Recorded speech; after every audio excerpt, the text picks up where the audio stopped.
감각을 통해 받은 정보를 어떻게든 저장하겠죠. 네. 자, 어떤 방식으로 저장을 하느냐 다뤄보도록 하겠습니다. 저장. 자, 그러니까 이제 저장된 기억을 어떻게 활용하고 운용하는가. 아, 이거 진짜 중요하죠. 특히 우리 프로그램에 제일 중요한 거 아닙니까? 그렇죠. 배웠던 거를 끄집어내야 되잖아요. 맞아요. 그렇지. 그렇죠. 네. 그런데 이제 이 질문을 정말 진지하고 깊게 고민했던 학자가 있습니다. 우리 뇌 속에 기억에 관련된 패러다임을 완전히 뒤바꿔 놓은 그런 인물이죠. 혹시 짐작가는 인물이 있으세요? 프로이트. 웬만하면 프로이트죠. 네. 또 뭐 다른 분 기억나는 분? 이용 아닌가? 융? 칼륨. 칼 융. 네, 네. 가장 유명한 심리학자 아무나 네. 프로이트. 프로이트. 융. 가장 유명한 심리학자. 김경일. 아, 그렇죠. 네. 이렇게 해야 끝나 저 말이. 왜 그걸 원해? 이거는 진짜 한 수 배웠습니다, 형님. 옛다는 마음으로. 네, 감사합니다. 우리 그간의 만남이 헛되지 아, 않았네요. 그럼요. 다 알죠.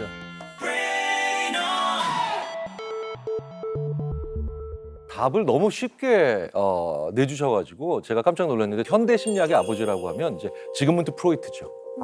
프로이트인데 심리학을 검색해도 이미지 검색해도 저 사진부터 나오는 그런 분이죠. 심리학에서 가장 먼저 배우는 인물 중에 하나인데요.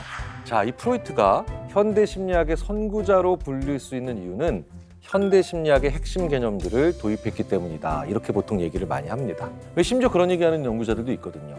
현대 심리학의 날짜 변경성 같은 사람이다라고 하면서 이전과 이후로 정도예요. 나뉜다라는 얘기를 하거든요. 왜냐하면 이 기존 심리학에서는요, 인간을 움직이게 하는 요인이 오직 깨어있는 상태에서만 우리가 보고 듣고 느끼는 게 가능하다. 즉 생각하는 것, 의식만이 마음을 결정한다. 그런데 이 프로이트는 의식만 가지고는 마음이 결정되지 않는다. 자, 정말 유명한, 이번엔 사진이 아니라 그림입니다. 아, 그렇죠. 네, 예. 이건 뭐 빙산의 일가. 정말 유명한. 이 그림 보신 적 있으시죠? 네, 네. 그렇죠.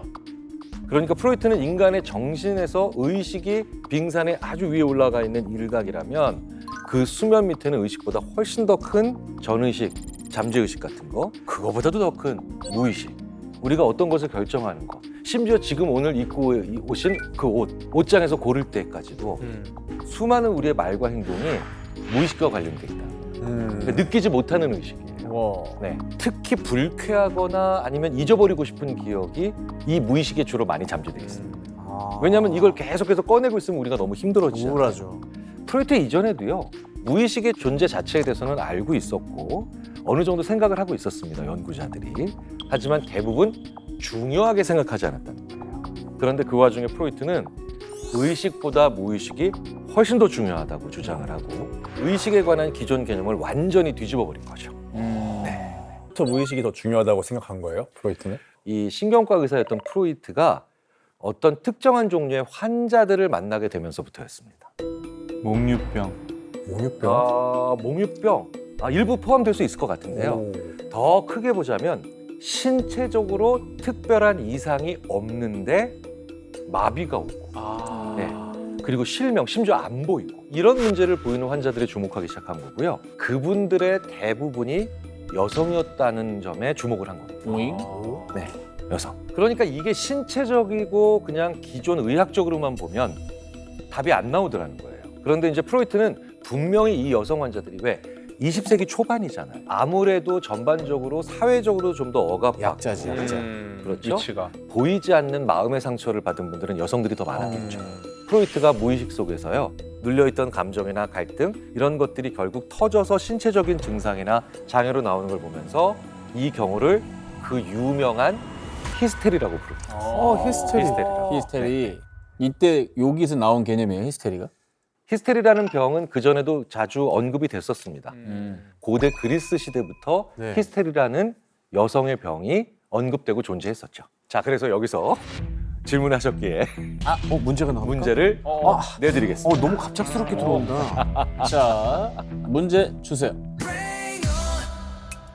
고대 그리스에서부터 존재했던 여성의 병 히스테리. 이거. 그 어원은 무엇일까요? 어원. 어원. 너무 저희가 어렵다. 그냥 막 던져봐도 됩니까? 던지세요. 이게 여성의 병, 히스, 그의 근데 S가 히스토리도 HYS. HYS. Y. He's terrible. 아니야? He's terrible. He's terrible. He's terrible.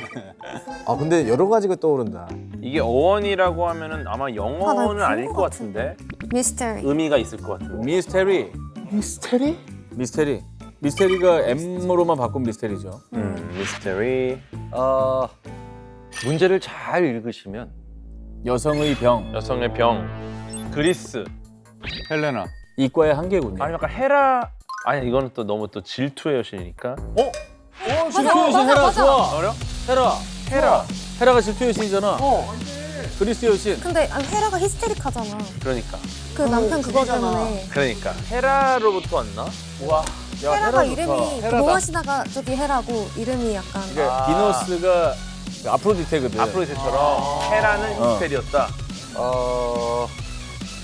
지금 너무 철학적으로 가고 틀렸다는 얘기. 너무 철학. 아니야. 그 지우세요. 네네. 히스테리는 진짜 모르겠는데. 여성의 병. 여성의 병. 여성의 병. 뭔데요? 여성분들이 우리 어머님들이 누구나 겪는 갱년. 갱년기. 갱년기. 에스트로겐이 에스트로겐. 감소하는 그 갱년기와 에스트로겐 관련이. 감소. 에스트로겐. 에스테로겐 ES 계속. 근데 그게 발견이 됐어요 저 당시에? 그럼. 그러니까 조금만 제가 틈을 들이면 이렇게 품격을 높이시고 이런 거 아닌가 봐. 현대 과학적으로 자꾸 오시려고 하는 그냥 여성의 병으로 네, 가야 네, 되나 보다. 네. 여성의 병. 주로 경험하는 병? 병. 막 아 그거 아닌가? 생리 그 관련된 거 아닌가? 어, 생리. 월경 주기. 그러니까 월경이나 이런 거 아닐까? 월경, 달마다. 월경이다 월경. 월경일 것 같아. 문제에 아까 선생님이 집중하라고 했으니까. 아니 어렵다. 이거는 정말 약간 찍어야 될 것 같아. 자 윤수에 갑시다. 네 정답. 월경이라고 생각합니다. 정답은 월경이라고 하신 네. 거죠? 자 그러면 정답인지 한번 확인해 보겠습니다. 너무 떨려.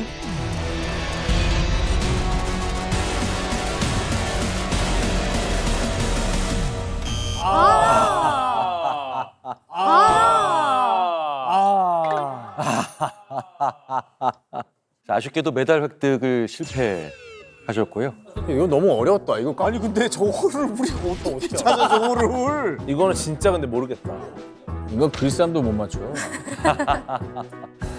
정답은 여성의 자궁입니다. 네, 그리스어로 자궁을 뜻하는 히스테라에서 유래가 됐고요. 네네. 그래서 여성들의 질병을 히스테리라고 부르기 시작한 거죠.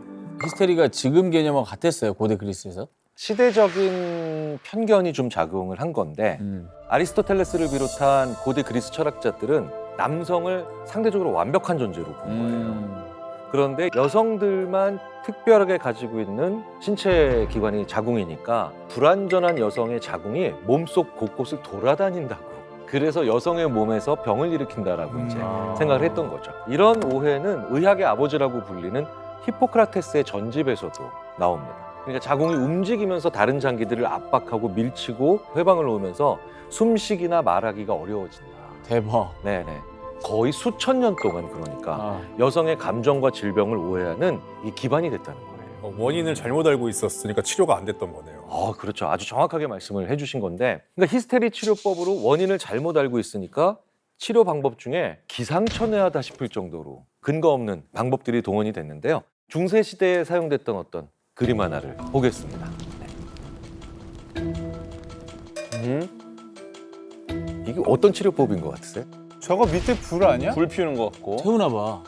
향기 치료법입니다. 향기. 향기 치료법. 태워서. 네네. 하체 쪽에는 악취를, 얼굴 근처에는 향긋한 향을 맡게 하면 몸속을 마구 돌아다니던 자궁이 제자리로 돌아온다고 생각을 한 거예요. 하체에 악취를 뿌린 거는 그 자궁 그렇죠. 공격하려고. 네, 그것과 관련했다고 생각을 한 겁니다.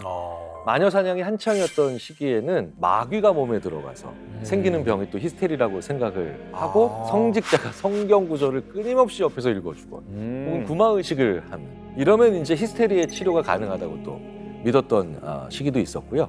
이제 프로이트의 시대에는 최소한 자궁이 떠다닌다라고 생각하는 건 이거는 완전한 오해다. 그래서 프로이트는 히스테리를 이런 신체 중심의 질병이 아니라 처음으로 여성의 심리적 고통으로 인한 병이다라고 생각하는 그런 큰 일을 하셨네. 네, 전환이 이루어졌죠. 어쩌면 최초로 마음에 집중한 사람일 수도 있겠다.